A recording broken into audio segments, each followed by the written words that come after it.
ಪೂಜ್ಯತೆ ತಪ್ಯಃ ದೇವತಃ. ಎಲ್ಲಿ ಹೆಣ್ಣು ಪೂಜಿಸುತ್ತಾರೋ ಅಲ್ಲಿ ದೇವತೆಗಳ ವಾಚಾಗಿರ್ತಂತ ಮನಸ್ಫೂರ್ತಿ ಹೇಳುತ್ತೆ. ಅಂತ ಹೆಣ್ಣನ್ನು ಮಾರಾಟ ಮಾಡಿ ಮಾರಿಗೆ ಕಟ್ಟಿಯನು ನನಗೆ ಗೊತ್ತು, ಗೊತ್ತು.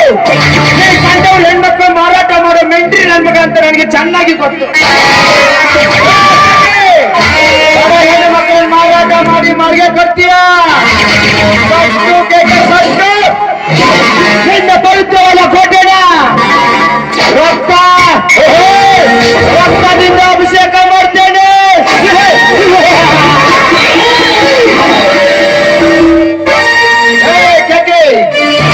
ನೀನು 5 ಜನ ಹೆಣ್ಣು ಮಕ್ಕಳನ್ನ ದುಬೈಗೆ ಕಟ್ತಾ ಇರೋದು ನನಗೆ ಚೆನ್ನಾಗಿ ಗೊತ್ತು. ಏನು 24 hours ನಲ್ಲಿ ಹೆಣ್ಣು ಮಕ್ಕಳು ಅವರವರ ಮನೆ ತಲುತ್ತಾರೆ. ಇದು ಈ ಕಾರಣನ ಪ್ರತಿಜ್ಞೆ. You're an actor. In profession. Supreetha ಕಂಪನಿಯಲ್ಲಿ ಒಂದು ಇಂಜಿನಿಯರ್ ಒಂದೊಂದು ನೌಕರಿ ಆಶೆ ದುಬೈಗೆ ಕಳಿಸ್ತಾ ಇರೋದು ಯಾತಕ್ಕಾಗಿ?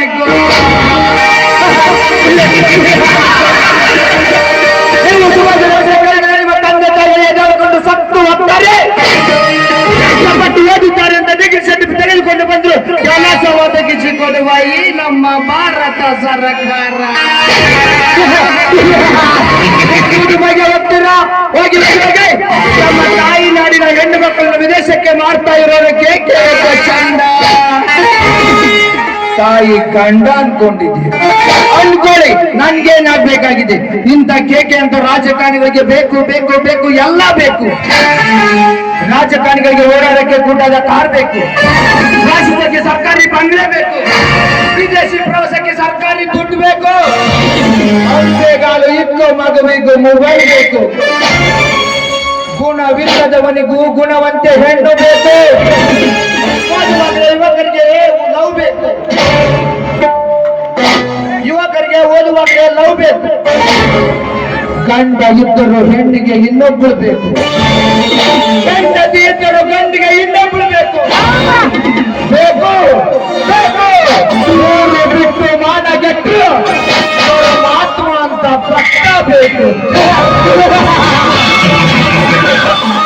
मजा तो मजा, इस करना को मजा. मिनट हो गया.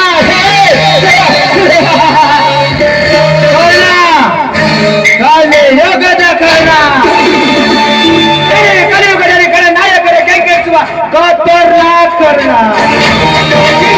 ಹಾಗೆ ಉಳ್ಳವರೆಂದು ಎದು ಉಪ್ಪಿಸಿ ಒಪ್ಪಿಸುವ ಅಂತಕರನ್ನು ಅನುಕರಿಸಿದಾಗ ಕಾರ್ಯಪುರುಷ ಈ ಕರ್ಣ.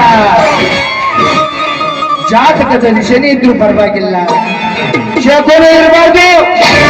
ಆ ವ್ಯಾಪಾರದಲ್ಲಿ ಇಡೀ ಶಕುನಿಂದಲೇ ಇಡೀ ಕೌರವರ ಕೊನೆಗೆ ನಾಶವಾಯಿತು. ನಮ್ಮ ಕಲಿಯುಗದಲ್ಲಿ ಅಂತ ಶಕುನಿಗಳಿಂದಲೇ ನಮ್ಮ ಭಾರತ ದೇಶ ನಾಶವಾಗುತ್ತದೆ. ಅಂತ ಶಕುನಿಗಳನ್ನು ಪತನ ಮಾಡುವುದೇ ಈ ಗಂಡು ಗದಿ ಕರ್ಣನಾಗಲಿ. ಭಯ ಇರುವನು ಭೂಮಿಗೆ ಭಾರವಾಗುತ್ತಾನೆ, ಇರೋನು ಜಿಂದಗಿನೇ ಹೇಳ್ತಾನೆ. ಅವರ ಮುಂದೆ ಕೂಸು ಈ ಕರ್ಣ. ಯಾವುದು ರಾಳೆಗಳ ಮುಂದೆ ಮಾಸು ಈ ಕರ್ಣ. ಎತ್ತವರ ನೆನಪು ಬಂದರೆ ಮೈಯೆಲ್ಲ ರೋಮಾಂಚನವಾಗಿ ಕರುಳು ಕಿತ್ತು ಹಾಕುವಷ್ಟು ಉಕ್ಕುವುದು ನನ್ನ ದುಃಖ.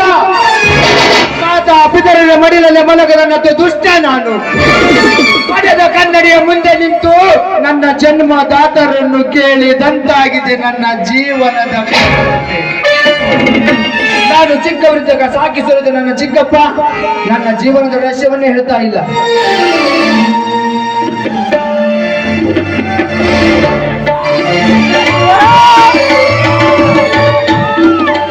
ಅದನ್ನು ತಿಳಿದುಕೊಳ್ಳುವ ಸಾಹಸಕ್ಕೆ ಕೈ ಹಾಕಬೇಡ ಕಾರಣ ನಿನ್ನ ಜೀವನದ ರಹಸ್ಯವನ್ನು ಹೇಳುವ ಚಿಂತೆಯನ್ನೇ ನಾನಿಲ್ಲ.